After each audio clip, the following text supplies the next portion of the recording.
숨가쁘게 돌아가는 현대사회, 서구화된 식습관, 스트레스, 환경오염 등 현대인의 삶은 소리 없이 병을 키우고 우리는 그 징후를 무심히 지나치는데요. 국가건강검진을 할 해가 다가와서 검사를 하러 오게 됐고요. 수치가 확실히 남들보다 1.5배가 높다. 특별하진 않고 약간 좀 피로감을 많이 느껴가지고 그냥 뭐 좀 피곤하거나 이런 것도 좀 많았고, 네, 몸이 무겁고 소화도 좀 잘 안 되는 것 같고. 증상이 나타나기 전 우리 몸속 깊은 곳에 숨어 소리 없이 진행되는 질병들이 많은데요. 오늘은 건강검진을 통해 발견할 수 있는 다양한 질병과 치료법까지 건강검진의 모든 것을 배영석, 양민주 원장과 함께 자세히 알아보도록 하겠습니다.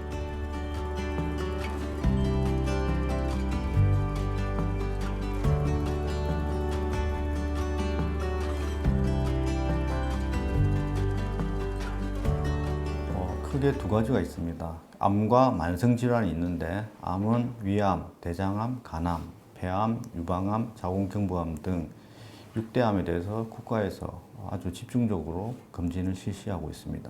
위암 같은 경우는 조기에 발견하면 90% 이상 완치가 가능한 것으로 되어 있고 나머지 질환들도 조기에 발견을 하면 완치가 가깝게 할 수가 있기 때문에 그러한 점이 중요한 이득이 되겠습니다. 고혈압, 당뇨, 고지혈증, 비만 같은 그런 만성질환도 검진을 통해서 알 수가 있는데 이런 만성질환들은 조기에 알 수가 없기 때문에 이런 검진을 통해서 발견이 되고 발견이 됐을 경우 생활습관 또는 약물치료를 한다면 뭐 심장질환 그리고 뇌혈관 질환 같은 심각한 합병증을 예방할 수 있는 큰 효과가 있겠습니다. 올해 들어서 새롭게 추가되는 점이 몇 가지 있습니다. 먼저 시형간염 검사가 추가되었습니다.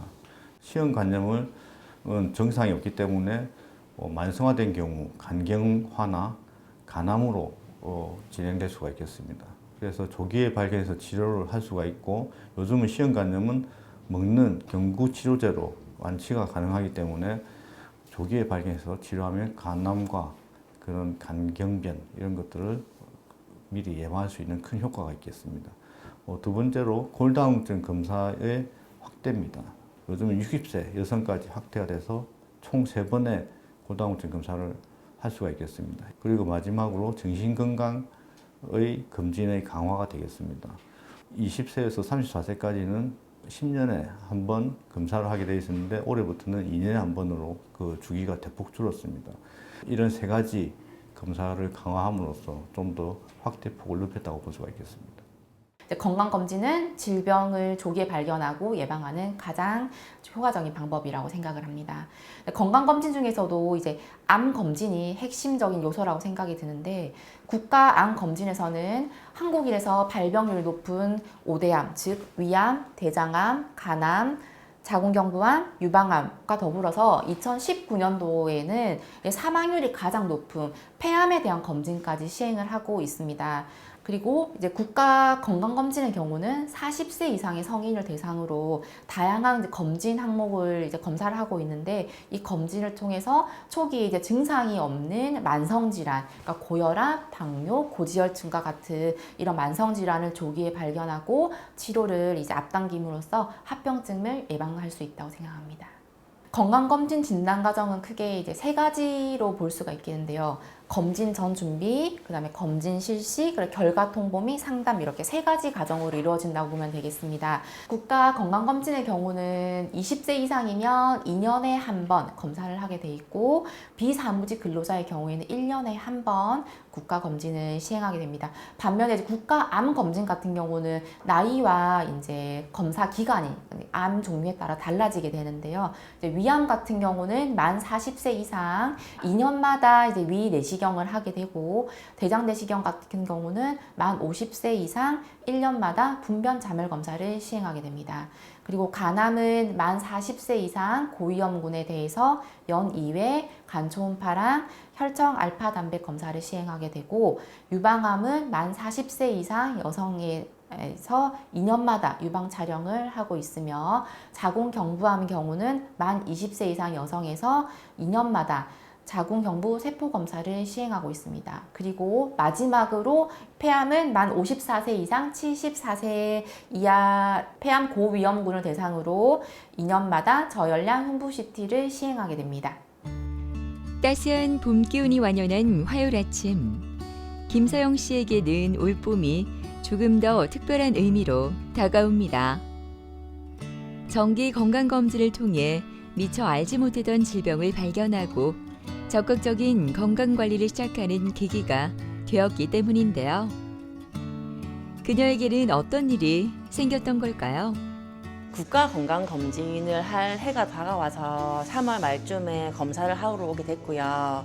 하고 나서 이제 결과가 나왔는데 원장님께서 피검사 소견이 이상하다 하셔서 다시 한번 해보자고 하셨어요. 하고 났더니 혈소판 수치가 너무 일반인보다 높다고 말씀하셔서 유전자 검사를 이제 요구하셨고, 하고 나서 보니 수치가 확실히 남들보다 1.5배가 높다. 그래서 진단명을 받으려면 골수 검사를 해야 되니 대학병원으로 가보라고 권유해 주셔가지고 지금 예약을 한 상태고 내일 검사할 예정입니다. 안녕하세요. 안녕하세요, 원장님. 우리 유전자 검사 해놓은 거 오늘 검사 결과 들으러 오셨는데 유전자 5가지 유전자 검사했는데 한 가지가 유전자 변이가 확인이 됐어요. 이 말은 이제 우리 몸에서 정상적으로 골수에서 이제 혈구들 만들어내야 되는데 어떤 유전적인 변이가 있어서 얘를 지금 과하게 많이 만들어내고 있는 혹시 그 질환. 유전자 변이라는 건 네. 제가 타고난 게 그런 거예요? 아니면 뭐 저의 습관이나 안 좋은 이거는 타고난 유전적인 요인이 더 크다고 이렇게 밝혀져 있거든요.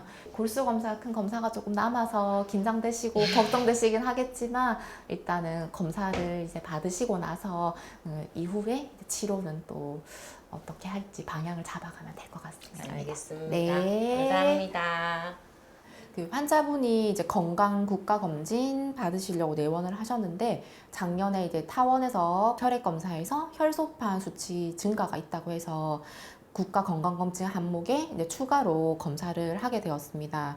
혈소판 수치 상승이 있다라고 하면 저희가 이제 가장 먼저 생각을 해야 될 거는 혈소판 증가증인지 아니면 다른 원인에 의해서 증가할 수 있는 혈소판 증가증인지를 감별을 해야 합니다. 이제 반응성은 이제 원인 질환이 이제 교정이 되면 혈소판 수치는 정상으로 회복되지만 이 이제 본태성 혈소판 증가증 같은 경우는 골수 내 이제 혈액 세포가 이제 과하게 유전자 변이 때문에 과하게 이제 만들어지면서 이제 생기는 질환이기 때문에 이것은 이제 접근을 다르게 해야 해서 환자분에게 이런 설명을 드리고 추가 검사를 진행했습니다. 혈액 질환은 혈액 세포가 비정상적으로 변하고 무한 증식하면서 정상적인 혈액 세포의 기능을 방해하고 다양한 전신 증상을 유발하는 심각한 질환인데요. 혈액질환이라는 것은 우리 몸에 이제 골수에서 혈액을 생산하게 되는데 어떤 이제 이상이 생겨서 과하게 만들어지거나 아니면 이제 덜 만들어지거나 하는 질환을 통틀어서 얘기를 하게 됩니다. 우리 몸에 적혈구, 백혈구, 혈소판이라는 혈구 세포가 있습니다. 골수의 공장이 이제 문제가 없이 잘 이제 돌아가고 있는 상황에서는 아무 이상이 없지만 이상 반응이 생기게 되면 이 골수라는 공장이 고장이 나게 됩니다. 그러면 이 혈소판이 많아지게 되면 혈류 속도가 감소하게 됩니다. 혈류 속도가 감소하게 되면 이 혈소판들이 엉겨붙어서 피떡, 그러니까 혈전이 생길 위험이 높아지게 되고 혈전이 생기게 되면 일단 두통이나 어지럼증, 그다음에 시야가 흐려지거나 아니면 피부가 붉어지는 증상, 그리고 손이나 발이 화끈거리는 증상이 생길 수가 있고 가슴 통증, 호흡곤란, 종아리 부종이나 통증이 생긴다든지 불분명한 발음, 복부팽만, 황달 뭐 이런 증상이 있을 때는 혈전이 지금 갑작스럽게 발생할 위험이 높기 때문에 이럴 경우에는 반드시 병원으로 방문을 하시는 게 좋겠습니다. 혈액 질환 진단의 첫걸음은 대부분 혈액 검사에서 시작됩니다. 백혈구, 적혈구, 혈소판 등 혈액 세포의 수치 변화나 비정상적인 세포의 출현이 관찰되면 정밀 검사를 진행하는데요. 이러한 과정을 통해 본태성 혈소판 증가증과 같은 희귀 혈액 질환 여부도 판단하게 됩니다. 환자분이 이제 골수 검사를 통해서 본태성 혈소판 증가증 진단이 되고 나면 일단 그 위험도를 이제 평가를 해야 합니다. 위험도 평가를 해서 이제 증상 완화 치료만 할 것인지 증상 완화 치료 더불어서 합병증 예방할 수 있는 치료를 할 건지를 판단을 해야 합니다. 위험도는 이제 위험 요인이 크게 세 가지가 있습니다. 환자분 같은 경우는 일단 나이가 이제 60세 미만이시고 혈전증의 과거력이 없고 작두 유전자 변이가 확인되지 않아서 아마 초저위험군으로 분류가 될 것 같고, 이럴 경우에 증상이 없다라고 하면 이제 혈전 생성을 예방하는 저용량의 아스피린 정도 보면서 경과를 볼 수 있겠습니다. 그냥 검사 받고 나서 진단명 나오면 꾸준히 약 잘 먹는 거랑 운동 꾸준히 하는 거. 원장님께서 콜레스테롤 수치가 중요하다고 말씀하셨거든요. 그래서 식단 관리만 잘하면 될 거라고 저는 생각하고 있습니다. 정기 검진을 위해 병원을 찾은 조용환 씨는 대장암 환자인데요. 몇 달 전 단순한 피로감으로 시작된 검진이 인생을 바꿔놓았습니다. 대장 구불결장에서 발견된 암. 다행히도 빨리 발견해 절제 수술까지 무사히 마쳤는데요. 그 이후 계속 추적 관찰 중입니다. 특별하진 않고 약간 좀 피로감을 많이 느껴가지고 근데 실제로 일이 바쁘고 이러니까 이게 뭐 보통 좀 번거롭기도 하고 뭐 내시경 검사하려면 준비도 해야 되고 이러니까 잘 한 10년째 못했었습니다. 처음 들었을 때 좀 제 일이 아닌 것 같았고 뭐 스스로 좀 많이 놀랐지만, 근데 집에 이제 집사람이 너무 놀라니까 제가 뭐 먼저 드러내진 않았는데 좀 사실 좀 겁이 났었죠. 예.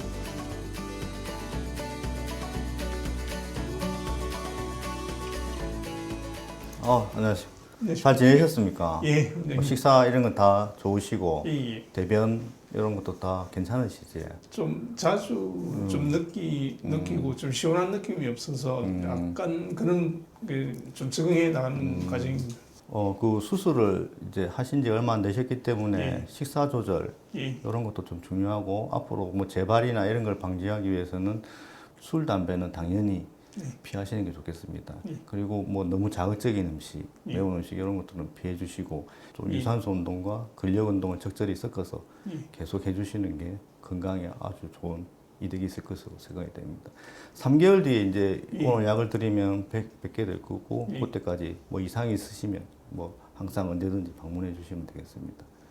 평소에는 뭐 더부룩하거나 가스 찬 느낌, 가스 팽만감 같은 다소 비특이적인 증상을 호소하셨고요.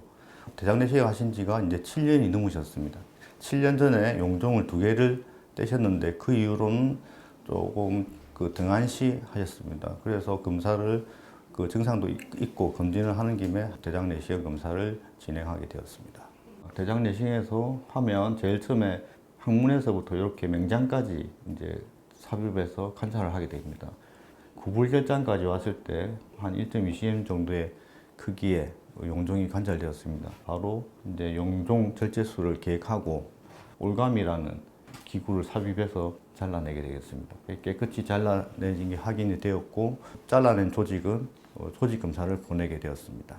조직 검사에서 대장암이 확진되었고, 근데 대장암 확진되었는데 점막 하층까지 침범이 되면서 혈관까지 침범이 확인돼서 추가적으로 수술을 계획하였고, 수술 후 결과는 그 조직 검사 다시 시행했고, 주변의 임파선까지 다 수거해서 검사했을 때 모두 음성으로 깨끗하게 나와서 더 이상의 항암 치료나 방사선 치료는 필요 없는, 현재로서는 아주 깨끗한 상태가 되겠습니다. 앞으로 계속 추적 검사, 그리고 생활요법, 식이요법 계속 교육하면서 볼 예정입니다. 대장 내시경 검사는 대장암의 초기 진단에 매우 중요한 역할을 하는데요. 이 검사를 통해 대장 점막의 상태를 자세히 관찰하고 용종이나 염증, 궤양, 종양 등의 이상 병변을 발견할 수 있습니다. 용종이라는 것은 이제 대장 내시경했을 때 대장 내로 이렇게 돌출하는 어떤 혹들을 말합니다. 그래서 이 혹들을 제거를 하고, 제거를 했을 때 선종이라는 조직 검사 결과가 나오면 그때부터는 이제 암의 전 단계로 생각을 하시고, 내시경적으로 발견해서 아주 작은 단계, 이 단계에서 제거를 할 수 있다면 가장 이상적으로 예방을 할 수 있는 방법이 되겠고 그 방법이 용종절제술이 되겠습니다.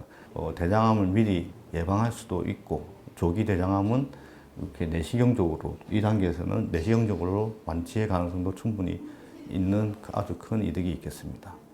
용종절제술을 시행한 후에도 용종이 다시 생길 수 있는 그런 환경은 계속 잔존하기 때문에 반드시 추적 내시경 검사가 필요합니다. 추적 내시경 검사의 주기도 중요한데 검사의 주기는 용종의 개수나 크기, 조직 검사를 했을 때 고등급인지 저등급인지 그러한 특성에 따라서 그 다음 추적 내시경 검사 기간을 정하게 되겠습니다. 지금 몸 상태는 수술 직후로 회복하고 이제 좀 체중 때문에 간 수치는 안 좋다고 해서 좀 체중을 좀 줄이고 유지를 하고 꾸준히 운동하려고 하고 있어서 뭐 크게 컨디션이 나쁜 것 같지는 않습니다. 집사람이나 그 집에 아기들을 너무 놀라게 한 것 같아가지고 하여튼 이런 일 없게 꾸준히 제 몸 관리를 해야 되겠다는 생각을 다시 한번 느꼈고 새로운 삶, 주어진 삶에 대해서 좀 건강하게 살려고 계속 노력하겠습니다. 정기 검진을 위해 병원을 방문한 이성용 씨는 얼마 전 건강 검진을 통해 십이지장 궤양과 헬리코박터 파일로리균 감염을 확인하고 지금 위장 치료를 받고 있는데요. 오늘 위 내시경 검사를 통해 치료 경과를 면밀히 살펴볼 예정입니다. 좀 피곤하거나 이런 것도 좀 많았고 몸이 무겁고 소화도 좀 잘 안 되는 것 같고 평소에 있었는데 제가 무심코 넘기던 것들이었던 것 같고요. 그러다가 이제 조금 많이 안 좋다는 느낌이 이제 들어서 이제 검사를 받게 됐습니다. 아무래도 건강하다고 생각을 했었는데 뭐 안 좋은 게 생겼다고 하니까 마음은 불편했고요, 당연히. 근데 또 선생님께서 뭐 약 먹고 잘 치료하면 괜찮다고 하셔서 또 거기서 따라서 또 하고 있습니다. 진료를 보기 전 위 내시경 검사를 하는 성용 씨. 현재 상태를 확인하기 위함입니다. 이번 검사에서는 이전에 발견된 위염과 궤양의 회복 정도를 확인하는 동시에 헬리코박터균이 여전히 위 점막에 남아 있는지 재검사가 함께 이뤄지는데요. 위 내시경을 통해 성용 씨의 위 상태를 다시 한번 자세히 들여다보게 됩니다. 잘 지내셨습니까? 네, 잘 지내고 있습니다. 이렇게 오늘 검사한 걸 설명드리겠습니다. 네. 결과는 되게 잘 나왔습니다.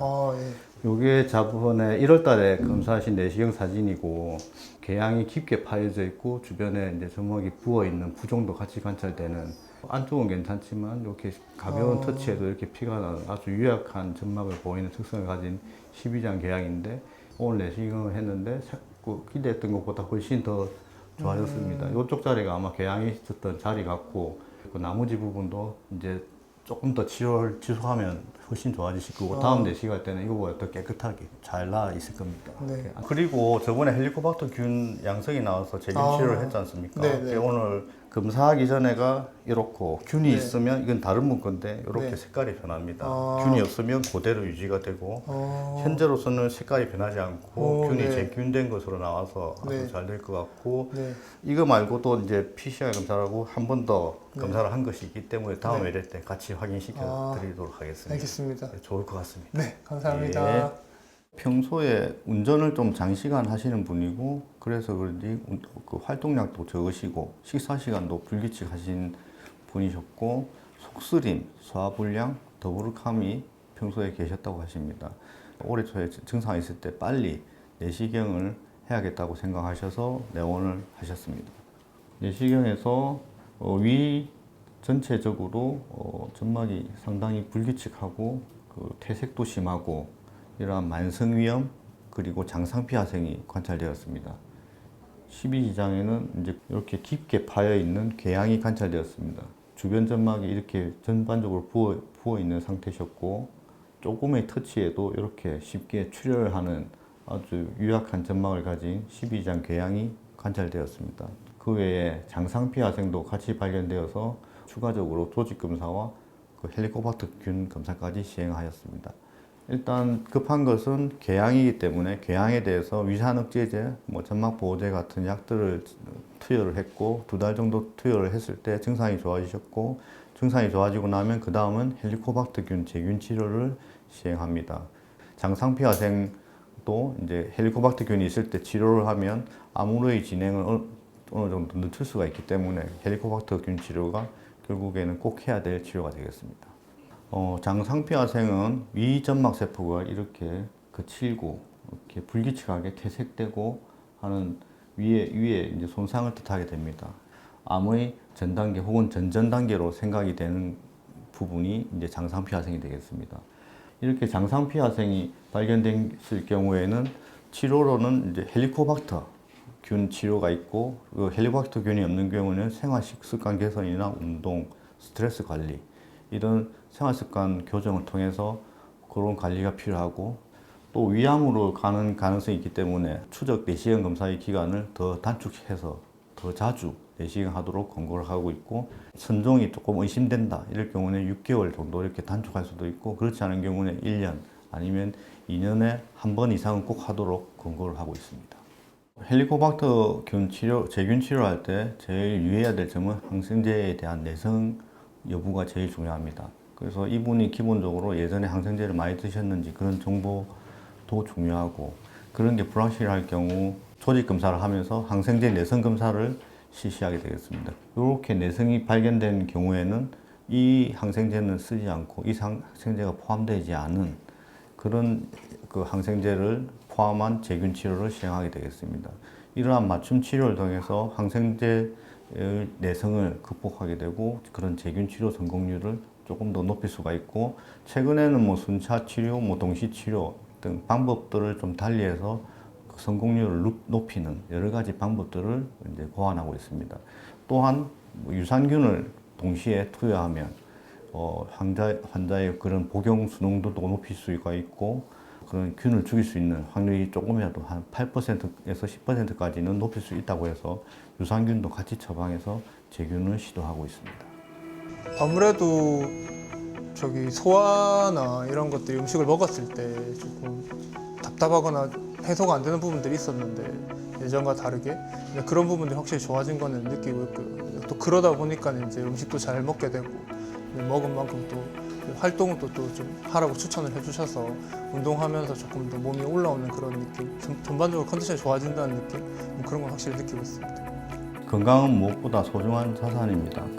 평소에 건강검진을 통해서 미리 건강을 챙겨 놓으시면 가족과 자신의 건강을 챙길 수가 있고 더 행복한 삶을 영위할 수 있다고 생각합니다.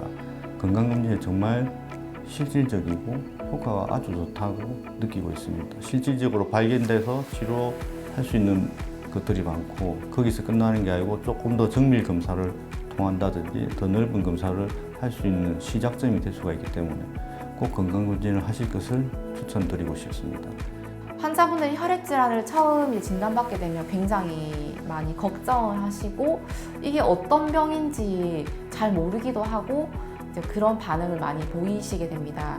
백혈구나 적혈구, 혈소판 이상 소견이 이제 검진에서 이제 확인됐을 경우에는 한 70에서 80% 정도는 2차적인 원인, 그러니까 다른 원인 때문에 일시적으로 올라갔을 가능성이 높습니다. 그러니까 이제 너무 걱정하시지 마시고 가까운 이제 내과 방문하셔서 추가적인 검사를 받아보시면 좋겠습니다. 건강검진은 단순히 질병을 찾는 것을 넘어 우리 삶의 질을 높이고 소중한 일상을 지키는 방법 중에 하나가 아닐까 하는데요. 작은 관심과 실천이 만들어낼 건강한 내일을 위해 내 몸에 좀 더 관심을 가져보는 건 어떨까요?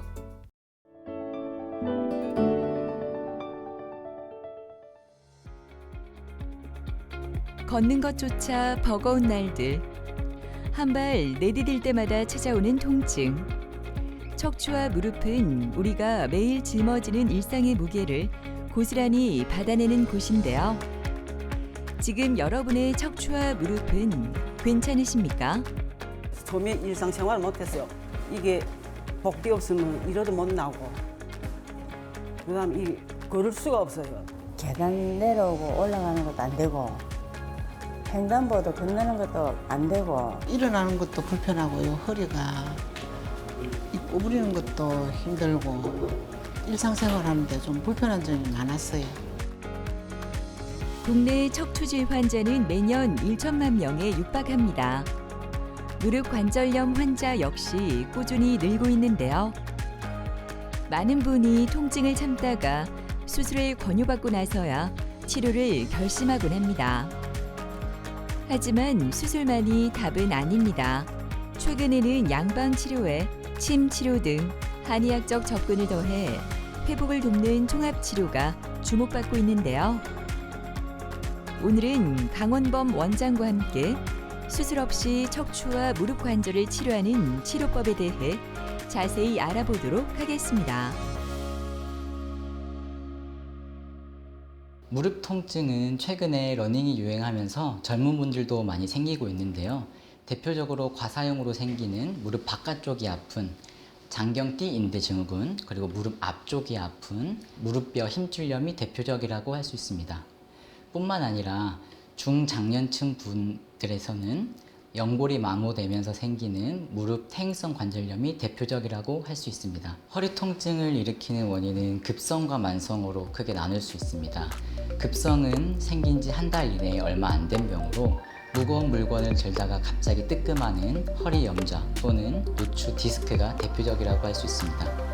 이와 반대로 만성이라고 하는 것은 한 달보다 더 진행한 오래된 병을 말하고 대표적으로는 퇴행성으로 생기는 척추협착증이 대표적이라고 할 수 있습니다. 이뿐만이 아니라 요추에 생기는 종양, 요로결석, 또한 감염, 골절 등에 의해서도 허리 통증이 생길 수 있기 때문에 평상시와 다르게 허리 통증이 너무 심하거나 다리로 저리는 신경학적 증상이 같이 동반되거나 누워있음에도 불구하고 통증이 지속되거나 또한 열이 나는 등의 일반적이지 않은 증상이 같이 동반된다면 근처 전문 병의원에서 진료를 받는 것이 좋겠습니다. 첫 진료를 위해 병원을 찾은 정화숙 씨는 반년 넘게 무릎 통증으로 힘든 시간을 보냈는데요. 평지를 걸을 때도 계단 하나를 오를 때도 통증이 따라왔고 연골 주사를 맞아봤지만 나아지지 않았다고 합니다. 하지만 지금은 걷는 게 두렵지 않다고 하는데요. 그녀가 변화된 비결은 무엇일까요? 오른쪽 발은 올라가는데 왼쪽 발이 안 올라가고 연골 주사만 맞으면은 조금씩 버텨 괜찮았어요. 근데 결정적으로 심하게 이제 막 안 될 때 횡단보도도 못 건너고 버스도 못 타고 하는 게 작년 10월 달부터였어요.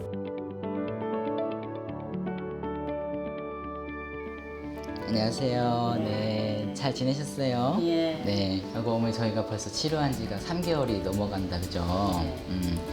처음에 오셨을 때 연골 주사를 맞고도 통증이 계속 심하셔가지고 계단 오를 때도 힘들고 평평한 길 걸을 때도 힘들고 이러셨는데 요새는 조금 어떠신가요? 지금은 계단도 그냥 올라가요. 아, 정말요? 예. 아이고, 네, 다행이네요. 계단 오르고 내리고 할 때 관절, 연골로 압력이 더 많이 가요. 그렇죠. 그래서 지금 좋아지셨어도 지금처럼 내려가는 거는 계속 조심하시고 예. 쭈그려 앉는 것도 많이 조심하시고 중간에 혹시나 통증 올라오더라도 놀라지 마시고 병원 다시 와서 관리하면 다시 되니까 예. 오늘도 제가 관리 잘 해드릴게요. 예, 예. 네. 아이고, 감사합니다. 네. 정하숙 환자분은 6개월 전부터 시작된 무릎 통증으로 오셨습니다. 평평한 길을 걷기도 힘들고 계단을 올라가고 내려가는 게 너무 힘들다고 병원에 찾아오셨는데요. 원내에 와서 엑스레이를 찍어봤을 때 왼쪽도 바깥쪽에 비해서 안쪽이 더 많이 닳아있고 오른쪽은 그보다 더 심한 우측은 3단계, 좌측은 2단계의 퇴행성 관절염 소견을 보였습니다. 그래서 연골 주사로도 호전이 없다고 하셔서 그 다음으로 좋은 우리가 PRP 치료를 시행하였습니다. 퇴행성 관절염은 무릎 관절에 연골이 닳고 주변 조직에 염증이 생기면서 통증과 움직임 제한을 일으키는 질환입니다. 특히 관절염 3기에 접어들면 관절 간격이 뚜렷하게 좁아지고 일상적인 보행조차 어려워지는데요. 이 단계에서는 손상된 조직의 재생을 유도하는 적극적인 치료가 필요합니다. 무릎 퇴행성 관절염이란 여기 보시면 무릎뼈가 이렇게 하얀색 연골로 뒤덮여 있어서 코팅이 되어 있어야 하는데 이것이 마모가 되면서 뼈가 드러나고 부딪히면서 무릎 통증이 일어나는 병이다 라고 말씀드릴 수 있습니다. 대표적인 증상으로는 계단을 내려갈 때 통증이 심해지고 무릎을 굽히기가 어려워지는 특징이 있습니다. 정하숙 환자분은 연골주사로 효과가 없다고 하셔서 PRP 치료와 인대를 강화시키는 프롤로 치료를 같이 시행하였습니다. 총 프롤로 치료는 6회 시행하였고 PRP 치료는 2회 시행하였습니다. 현재는 통증이 많이 좋아지셔서 경과를 관찰하고 있는 중입니다. 화숙 씨 PRP 치료를 위해 체열이 진행됩니다. PRP 치료는 환자 자신의 혈액을 이용한다는 점에서 일반 주사 치료와 차이가 있는데요. 채취한 혈액은 곧바로 원심 분리기에 들어갑니다. 빠른 속도로 회전하는 과정에서 혈액 속 성분들이 층을 이루며 분리되고 이 가운데 혈소판이 풍부한 성분만을 선별하게 됩니다. 네, 어머니 저희 피 뽑은 것을 이렇게 원심 분리기 돌리면 탁한 건 가라앉고 맑은 게 위로 뜨는데 가운데 요 뿌연 부분 보이시죠? 여기가 이제 PRP라고 하는 영양분이 농축된 부분이에요. 이걸 제가 따로 뽑아가지고 무릎 관절에 넣어 드릴 거예요. 혈소판에는 조직 회복에 관여하는 여러 성장인자가 포함돼 있어 손상되거나 약해진 관절 주변 조직의 회복 환경을 돕는 데 사용됩니다. 이렇게 준비된 PRP는 통증이 반복됐던 무릎 관절 부위에 정확히 주입되는데요. 퇴행성 관절염으로 약해진 무릎에 무리를 줄이는 동시에 남아있는 조직이 재기능을 할 수 있도록 돕는 과정입니다. 네, PRP 치료라고 하는 것은 여기 보시면 PRP라고 하는 것은 P 플레이틀릿 리치 플라즈마의 약자로서 혈소판 풍부 혈장이라는 뜻입니다. 혈액을 채취하고 원심 분리를 돌리게 되면 이렇게 층이 나뉘게 되고 그 사이에 버피코트 형태로 PRP가 채취가 되게 됩니다. 이것을 채취하여서 관절에 넣는 치료를 우리가 PRP 치료라고 말씀드리고 이 PRP 치료를 하게 되면 그 안에 PDGF, VEGF, EGF와 같은 그로스 팩터, 즉 성장인자들이 다수 포함하고 있어서 이로 인해서 혈관 증식 효과, 염증 조절 효과, 세포 증식 효과를 통해서 통증을 조절하고 관절 기능을 회복하는 그런 치료다라고 말씀드릴 수 있습니다. 네, 무릎 퇴행성 관절염에는 유산소 운동과 근력 운동을 같이 병행해 주시는 것이 효과적입니다. 걷는 것이 통증이 없다고 한다면 걷는 것도 굉장히 좋은 운동이고 걷는 것만으로도 통증이 발생한다면 앉아서 하는 자전거 타는 운동 아니면 수영장에서 걷는 운동으로 바꿔주셔도 좋겠습니다. 근력 운동으로는 그림에서처럼 대퇴사두근을 키워줄 수 있는 무릎 펴기 운동이 도움이 됩니다. 천천히 무릎을 핀 상태에서 10초 정도 버텨주셨다가 천천히 내리는 것을 1회라고 한다면 이것을 10회 이상, 이것을 하루에 3세트 이상 해주시는 것을 추천드립니다. 지금은 치료받고 끝나고 한 달 정도 됐거든요.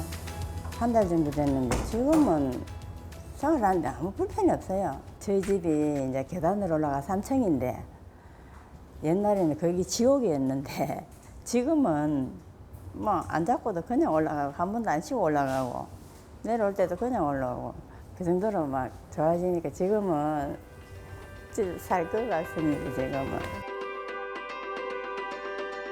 정두리 씨의 통증은 허리와 무릎 두 곳에서 시작됐는데요.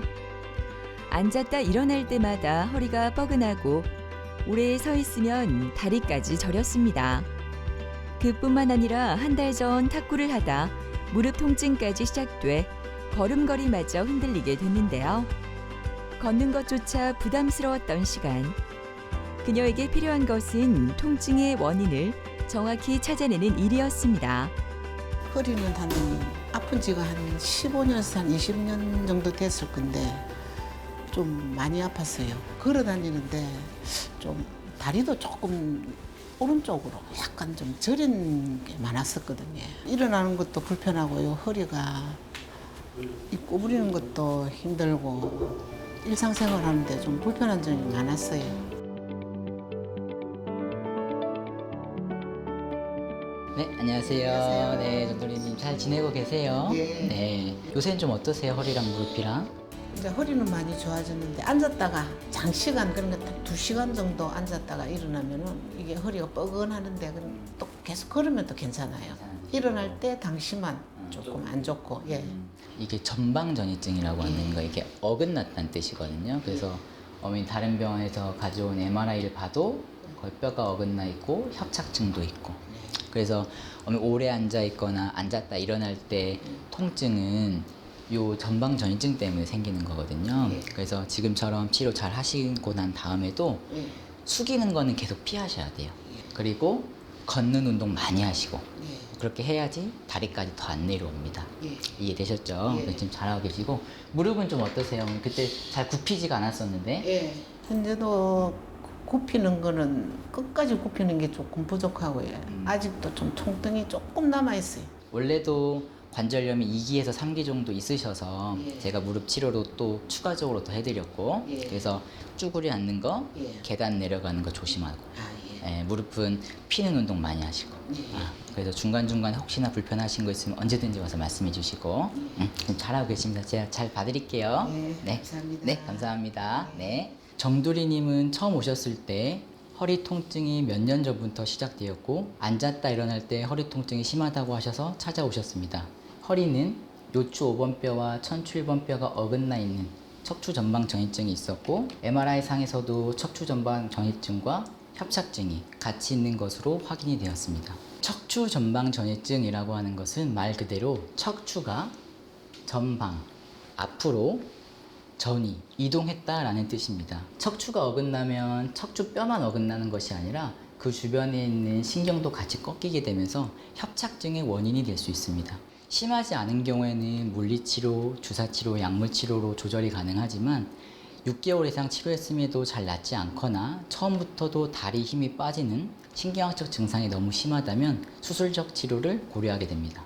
그래서 허리는 폴로 주사와 운동 치료를 통해서 치료하기로 하였습니다. 또한 무릎 통증은 제가 이렇게 검사를 해봤을 때 반월상 연골 파열이 의심이 되어서 MRI를 찍어보았을 때 반월상 연골 파열이 보였고 그래서 타 병원에서 봉합술을 시행하였습니다. 그렇게 하고 잘 지내시다가 또 과사용으로 인해서 통증이 올라오시고 MRI 상에서도 관절염 소견이 보여서 추가적으로 프롤로 치료와 PRP 치료를 동시에 진행해 드렸습니다. 두리 씨의 치료는 먼저 무릎에서 시작되는데요. 인대와 힘줄, 관절 주변 조직의 상태를 실시간으로 확인하고 약해진 부위에 프롤로 주사를 주입합니다. 척추와 관절 통증은 약해진 인대와 힘줄, 반복된 부담에서 시작되는 경우가 많은데요. 프롤로 치료는 이러한 부위에 회복 반응을 유도해 조직이 다시 안정적으로 버틸 수 있도록 돕습니다. 프롤로 치료라고 하는 것은 프로리퍼레이션 세라피의 준말입니다. 즉 증식 치료라는 것인데요. 여기 화면에 보시면 인대나 힘줄이 이렇게 퇴행성 변화로 인해서 약해진 부분에 주사로서 고농도 포도당을 주사를 하게 됩니다. 그렇게 되면 국소적으로 염증 반응이 생기면서 한 달 정도 지나면 이렇게 새살이 돋아나게 하는 원리를 이용해서 인대와 힘줄을 강화하는 치료다라고 말씀드릴 수 있습니다. 어머니 저희 오늘 프롤로 진행하셨고요. 요거는 오늘 저희 맞은 주사 성분 이렇게 들어가 있는 성분이고 저희는 스테로이드 안 들어간 주사 사용하고요. 오늘 약간 뻐근하고 묵직한 통증이 있을 수 있어요. 그리고 2시간 뒤부터 간단한 샤워 가능하신데 오늘은 하지 마시고 내일부터 샤워하시면 돼요. 네. 스테로이드는 1년에 2회에서 3회 또 그 간격을 3개월 이상 뛰었을 때는 몸에 크게 부담이 없지만 그 이상 맞는 것은 몸에 부담이 될 수 있습니다. 대표적으로 고혈압, 당뇨, 고지혈증, 협심증 등 같은 대사성 질환이 많이 발생할 수 있습니다. 따라서 내가 맞는 주사에 스테로이드가 있는지 정확하게 파악하시고 1년에 3회 이상 넘지 않도록 또한 그 주사 간격이 3개월보다 짧아지지 않도록 잘 관리해 주시는 것이 좋겠습니다. 오늘은 침 치료도 진행됩니다. 통증이 오래 이어지면 허리와 무릎 주변 근육은 자신도 모르게 긴장하고 움직임도 점점 제한되기 쉬운데요. 침 치료는 굳어있는 근육을 이완시키고 통증 부위 주변의 순환을 도와 몸이 좀 더 편안하게 움직일 수 있도록 돕습니다. 전전에는 여기가 좀 쑤시고 아팠거든요. 근데 플로로 주사 맞고는 조금씩 이렇게 차도가 있는 것 같아요. 현재는 뭐 크게 불편한 게 없습니다. 6번 맞았는데 한 4번째쯤 맞으니까 조금씩 조금 효과가 있는 것 같더라고요. 5번, 6번 맞으니까 조금 나은 것 같아요.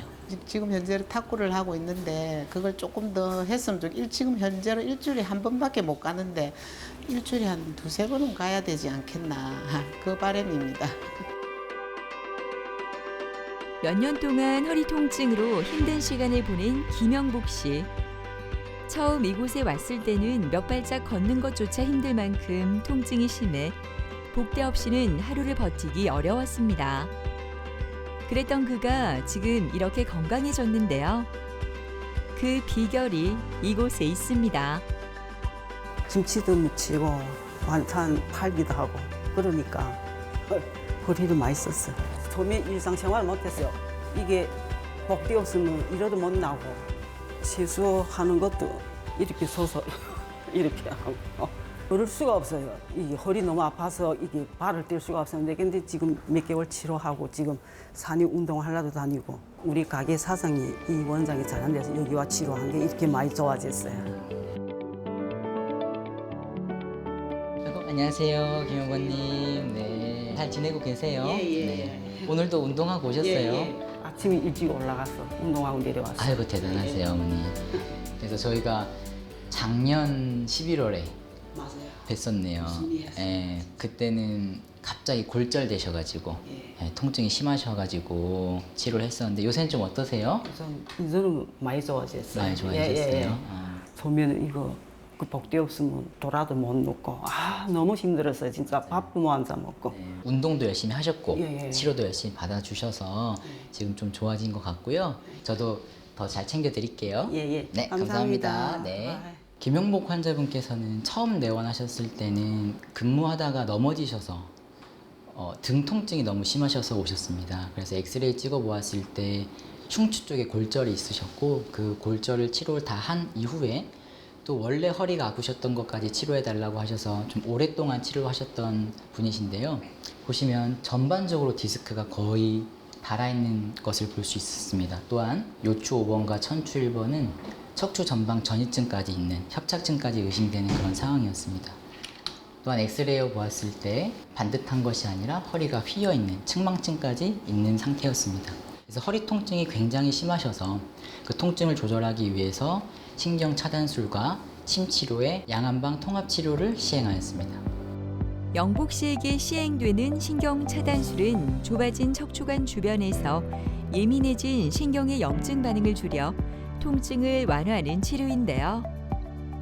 척추 협착증 환자에게 수술 전 시도해 볼 수 있는 비수술 치료로 통증을 줄이고 다시 걸을 힘을 회복하는 데 도움을 줍니다. 신경 차단술이란 신경 주변에 약물을 주입하여서 통증을 줄여주는 치료다라고 말씀드릴 수 있습니다. 약물의 종류나 농도에 따라서 통증을 조절하고 염증을 줄여주는 효과를 가집니다. 다만 신경 차단술은 그 부위나 방식에 따라서 스테로이드가 들어가기도 하기 때문에 잘 확인 후 주사를 맞는 것이 좋겠습니다. 신경 차단술을 마친 뒤 이어서 침 치료가 진행됩니다. 침은 허리 주변 근육과 경혈 부위에 놓이는데요. 신경 자극이 줄어든 상태에서 침 치료를 병행하면 주변 근육의 긴장이 함께 풀리고 혈액순환이 원활해지는데 도움이 됩니다. 양한방 통합치료란 의학과 한의학을 모두 공부한 의료인이 각각의 장점을 모두 활용하여서 환자분에게 맞춤 치료하는 것을 양한방 통합치료다라고 말씀드릴 수 있습니다. 예를 들면 통증으로 얘기를 드리면 전기침 치료는 말초에서 아데노신과 중추에서 내인성 오피오이드를 분비하게 하여서 통증을 조절하는 데 탁월한 효과가 있습니다. 또한 양방적으로는 프롤로 치료는 국소적으로 인대와 힘줄을 강화하여 근본적으로 강화시키는 장점이 있습니다. 이 둘을 동시에 진행했을 때 만성적인 통증을 치료하는데 시너지 효과를 내게 됩니다. 실제 논문에서도 양한방 통합 치료를 했을 때 단독 치료에 비해서 장기적으로 마약성 진통제를 쓸 확률도 줄어들고 수술할 확률도 떨어뜨린다는 보고가 있을 만큼 단독 치료에 비해서 양방과 한방을 각각 장점을 활용했을 때 더 효과적이다라고 말씀드릴 수 있습니다. 네, 척추 협착증에는 두 가지 운동을 추천드립니다. 하나는 여기 보시면 브릿지 운동인데요. 누워서 허리를 들어 올리시고 일자가 될 때까지 잘 유지하고 10초 정도 유지한 뒤에 다시 내려오는 것을 1회라고 했을 때 이것을 10번 정도 하루에 3세트 정도 하는 것을 추천드리고, 또 하나는 유산소 운동을 같이 병행하는 것이 좋은데요. 그 중에서도 자전거 타는 운동을 추천드립니다. 그 이유는 자전거 타는 운동은 근력 운동도 되고 유산소 운동도 같이 되고, 또 하나는 살짝 숙여주는 이 자세 자체가 척추 협착증 환자분들한테는 그 신경을 눌리는 정도를 줄여주기 때문에 자전거를 추천드리고, 다만 자전거를 너무 세게 짧게 하는 것보다는 20분 넘게 타시는 것을 추천드립니다. 이렇게 근력 운동과 유산소 운동을 같이 했을 때 현재 허리가 아프고 다리 저리는 보행장애를 개선시킬 뿐만이 아니라 추후에 수술할 정도로 심해지는 것을 예방까지 하기 때문에 꼭 같이 챙겨주시면 좋겠습니다. 진료를 마친 뒤 영복 씨는 근처 공원을 찾았습니다. 예전 같으면 몇 걸음 걷는 일조차 두려웠지만 오늘은 편안한 표정으로 이 길을 즐기고 있는데요. 척추 협착증 치료 후 중요한 것은 무리한 운동보다 꾸준한 관리라는 걸 알게 된 영복 씨. 이제는 이렇게 매일 가벼운 걷기와 스트레칭을 실천하며 허리의 힘을 조금씩 되찾아가고 있습니다. 처음에는 복대 없이 이렇게 돌아도 못 눕고 걸지도 못하고 실수도 못했는데 이렇게 한 발짝도 걸지도 못했는데 지금은 치료하고 산에도 올라가고 정말 좋아요. 너무 행복합니다. 안 낫을 줄 알았는데 원장님한테 너무 고맙게 감사드립니다.